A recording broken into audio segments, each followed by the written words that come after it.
Hello everyone! For today's video, ayan, magluluto tayo ng ubeng halaya. So, nalaga ko na yan and na gad-gad ang ating ube. So, ngayon is lalagay natin siya ng coconut milk. Ayan. So, wala tayong fresh coconut milk dahil sa umuulan at may bagyong Yuan. So, bumili na lang tayo ng mabilisang gata sa tindahan.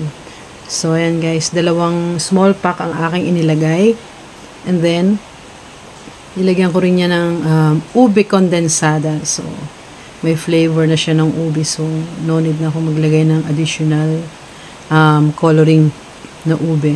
Kasi ube na rin naman talaga ang kulay ng ating root crops. So, ayan guys. Yan ang una natin ginawa. Pinag-mix up natin ang ating grated ube and then coconut milk and then condensed milk. So, yan. Pagaluin lang natin yan, guys. Halo-halo. Napakasimple lang ang ating recipe for today. And hindi ko masyadong tatamisan ang aking luto para mas masarap kainin. Although, depende na rin po sa inyo kung gusto nyo lagyan ng sugar ang inyong gagawing halaya. So, kanya-kanya tayong choice. So, since ito ay pangbahay lang, hindi naman natin kinakailangan ito ay bonggahan. So, yan guys. O, nahalo na natin.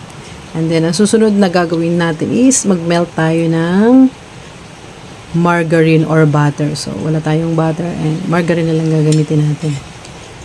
So, yan ang una kong ginawa. Minelt ko siya. And then, after na mag-melt ng ating margarine or butter, ang sunod ko namang gagawin dyan is ilalagay natin dun sa ating na mix up na ube kanina. Ayan o. So, ayan guys. So, in-transfer ko lang itong ating melted margarine sa ating ube. And that's it. Sunod natin gawin is haluin natin siya. Yan. Maganda rin ang mayroong margarine. Pero, pwede rin namang wala. Pero, may additional flavor din kasi ang ating margarine. So, mas maganda rin yung butter. Mas flavorful. Lalo na yung dairy cream. So, ayan guys. Haluin lang natin. And make sure yung apoy natin hindi naman masyadong malakas. Dapat yung medium lang or mas low pa para hindi masyadong masunog. Kasi mabilis masunog ang ating halaya pag malakas ang apoy. So, mix lang natin yan guys. Ng ganyan. And, kailangan mahabang pasensya ang ating gagawin para bago maluto itong ating halaya. So, halo-halo. Ayan. Naku. Maaamoy nyo yung aroma ng ating halaya. Talagang parang mga 5 minutes lang to luto na agad. Excited kainin.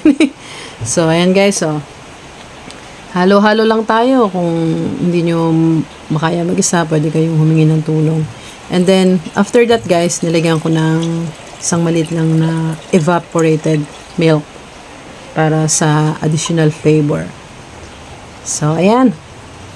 Halo-halo na naman tayo, guys. Ayan. The more, the merrier, and the tastier. Dapat nga medyo marami pa ng konti yung ating evap para talagang malasa. At saka, yung gata ninyo dapat talaga yung fresh coconut milk.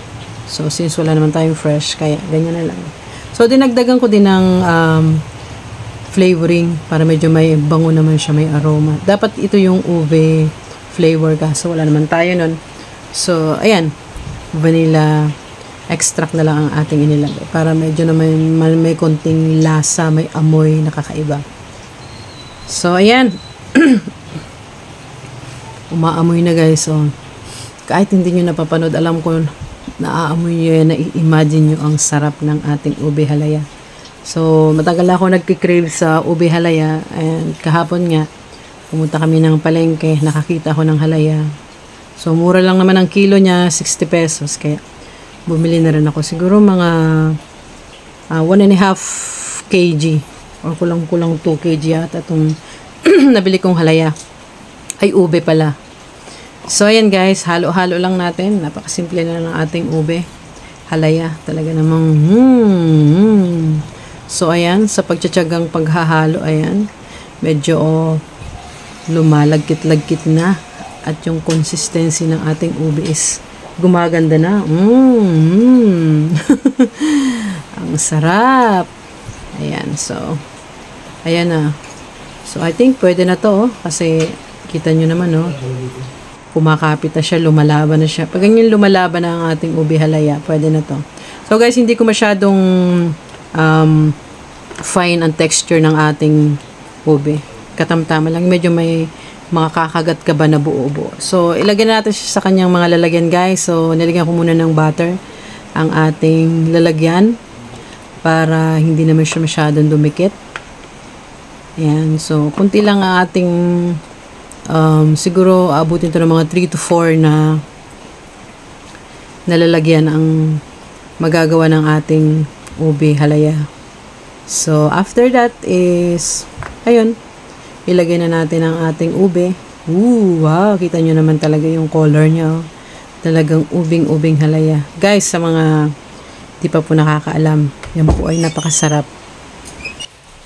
Ayan guys, so ilagay lang natin ng ating ube halaya dyan. Excited na ako sa ating ube halaya. So, since mainit pa ito guys, after nito, pwede na to mamayang gabi. Kakainin lang. Taka na namin to.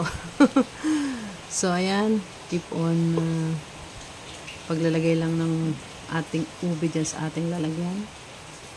So, hindi naman natin kailangan ng pagandahin ang ating ube.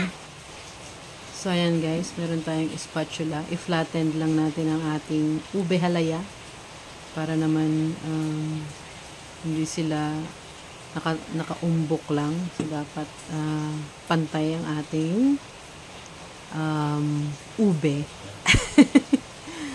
So, ayan guys, ang sarap, ang sarap, ang sarap. Itsura pa lang yan talaga. Mamayang gabi talaga to kakainin na namin. Ewan ko lang kung magtatagal pa ito ang kinabukasan. So, ayan guys. Ang ating ube halaya. So, ang nagawa natin is 4. So, ready na to for tonight or tomorrow. So, ayan. Gawa na rin kayo guys. Naku, talagang, napakasarap talaga na ating ube halaya. Masarap ito, may toppings na konting cheese or peanuts. So, bahala na kayo. Bye-bye! Thank you for watching!